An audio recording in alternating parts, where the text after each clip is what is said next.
नमस्कार मंडळी, स्वागत आहे तुमचं आमच्या चॅनलमध्ये।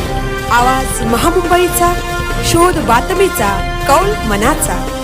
चला तर मग आमचे चॅनल लाईक करा, शेअर करा आणि सबस्क्राइब करा। धन्यवाद।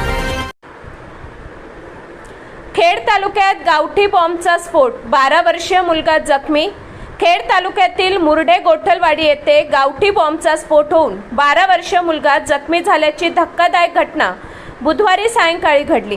या घटनेमुळे परिसरात भीतीचे वातावरण निर्माण झाले आहे। प्रणव सुरेश एसरे, वय वर्ष 12 असे जखमी मुलाचे नाव असून स्फोटात तो जखमी झाल्यानंतर त्याला तातडीने उपचारासाठी हलवण्यात आले। त्याची प्रकृती स्थिर असल्याची प्राथमिक माहिती मिळाली आहे। प्राथमिक माहितीनुसार जंगल परिसरात शिकारीसाठी गावठी बॉम्ब ठेवण्यात आल्याची शक्यता व्यक्त करण्यात येत आहे।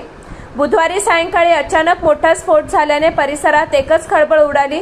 घटनेची माहिती मिळताच पोलीस पथक तातडीने घटनास्थळी दाखल झाले। पोलिसांनी घटनास्थळाचा पंचनामा करून परिसरात शोध मोहीम सुरू केली आहे। तसेच श्वान पथकाच्या साहाय्याने परिसराची तपासणी करण्यात येत आहे। पोलीस अधिकाऱ्यांकडून गावातील नागरिकांची चौकशी सुरू असून हा बॉम्ब नेमका कुणी आणि कोणत्या उद्देशाने ठेवला होता याचा तपास सुरू आहे। या घटनेमुळे मुरडे गोठलवाडी परिसरात भीतीचे वातावरण निर्माण झाले असून पोलिसांकडून सखोल तपास सुरू आहे। पुढील तपासानंतरच स्फोटामागील नेमके कारण स्पष्ट होणार आहे। आवाज महामुंबईच्या चॅनलसाठी देवेंद्र जाधव, खेड।